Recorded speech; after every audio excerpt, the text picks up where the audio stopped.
lovely having a new addition to the family, even if our addition is aged 40 and stinks.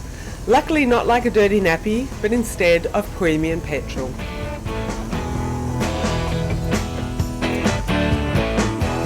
Allow me to introduce you. This is Knut, Explorer's new adventure playground.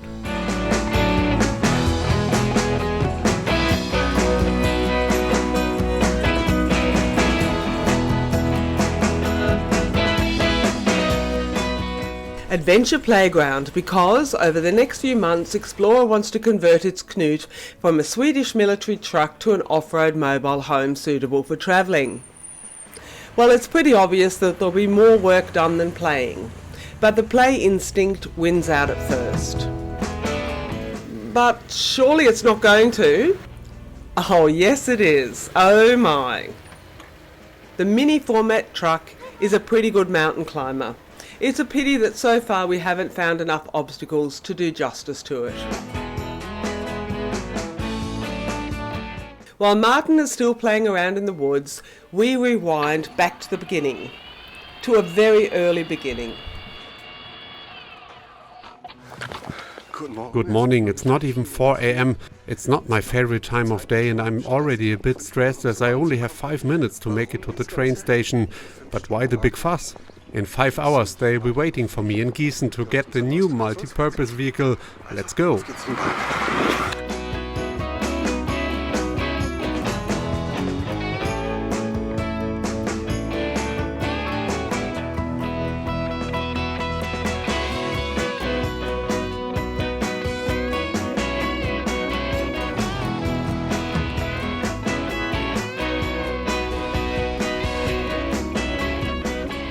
At some point we do reach our destination and the object of desire. There it stands and really does make an amazingly good impression in spite of having been parked here for 4 years. The petrol engine starts at the push of a button and then this sound. Who can resist it?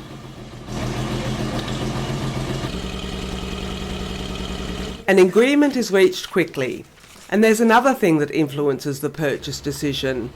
The spare parts situation for the Volvo model TGB 1314 is good, at least in Scandinavia. You can order everything over the internet and at surprisingly fair prices. But back to here and now, and a few more facts.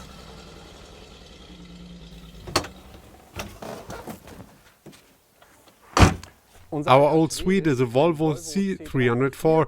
It's 40 years old and powered by a 3-liter 6-cylinder petrol engine. What really makes our little 5.5-tonner special would have to be the fact that it has 3 axles, one with a wheelbase of 2.3 meters, one with a wheelbase of 1.05 meters, and it is also on portal axles. Here on top is the original cab. It used to be an ambulance in the Swedish army. Of course, the technology is pretty rudimentary, also because it's from the 1970s. Here we've got a 4-speed gearbox and a rear 4-wheel drive, so 4x4 at the back. The front wheel drive is switchable and of course there are diff locks on all axles.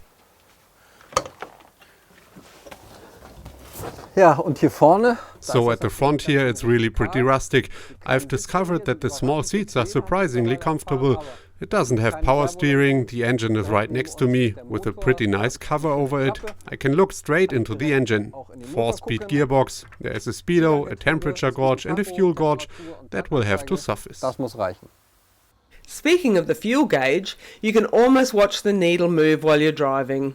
This little one gulps down 20 litres of leaded super. That made us swallow hard at the beginning. Perhaps it would be better for Knut to stay in his European home environment instead of embarking on a grand tour. But let's move on from that. The cuddly newcomer is simply a lot of fun, even if the Series 6-cylinder doesn't deliver more than a weakling 115 HP with only a meagre 206 Newton meters of it actually reaching the rear axles of the 4-tonner. The engine is located here between the driver and the passenger seat, which is why the cover is really important. It gives me access to fill up the engine oil. A special feature of the Volvo is really the multifunctional lever. It's not just a gear shift, but I can also use the lever to change from gear reduction to the main gearbox. Diesen Hebel bediene, schalte ich auch von der Untersetzung in die große Gruppe. Here at the front are the controls for the all-wheel drive, and here I switch to the front axles, and this here is for the front differential lock and for the rear differential lock. And as you can see, we are trying some stuff out here and working on a few things. We've already taken off the cladding. We've started with the sound insulation, and little by little we are moving right along. That's right, not just cruising around the place, but also getting things done. With a width of 1.7 metres and a length of 3.4 metres, the cabin with its steel skeleton structure and aluminium panelling poses a challenge for dollhouse builders. Yes, and as you can see from the interior, we are right in the middle of it. I'll give you a bit of an overview of what we have done so far and what we intend to do. Our plans for the interior layout include seating for 2 people here. The table here is of course only a temporary one. Our little doll's kitchen is here on the passenger side. It has a small gas hob, a sink and a bit of storage space. The compressor fridge is here at the rear along with the electrical distributor, including the controls. Because the cabin is only 1.7 meters wide on the inside, we need a bed to sleep in that's positioned lengthwise, which is why there are 2 separate mattresses. You pull this out and then we have a large 2-meter bed. Up here over our heads is the biggest construction site of the project. We are going to cut off the top and build a pop-up roof. The shower unit will be installed here at the entrance, where there is a cutout in the floor plate. We'll use a stainless steel base. It will also be practical to hang up a raincoat here so that it can drip into it. The connections for the shower fittings will simply be inserted in here. Then I can use it from the outside. One thing we think of as a special feature, and which is also a new thing for us, is that we've installed a small wood oven here, and that means, of course, that we have to finish off all the pipes and flue for it. Here, still unfinished, but on the other hand, already one step further along. One of the first things we replaced were the glass window panes. There used to be single glazing here, and we replaced them with ECE windows from outbound, so that when we paint the vehicle later, then it will all look perfectly seamless. We'd like to take this opportunity to thank 2 supporters of the project. Outbound and Rymo are helping out with the material and are thus an important support that allows the editorial staff to tackle projects such as this. After all, we want to report on all the details of the conversion and document the work steps over the next period of time, both in Explorer and here in our channel, including the typical surprises of this type of do-it-yourself project. Explorer 1 2020 already contains the first workshop history that we tested out on the Swedish object, thermal insulation with all its pitfalls. This will be followed by topics such as furniture construction, electrics, water supply and much more. There's a lot to do, but that will mean all the more time later to play.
By the way, we've also presented our other do-it-yourself projects here in our channel. Take a look.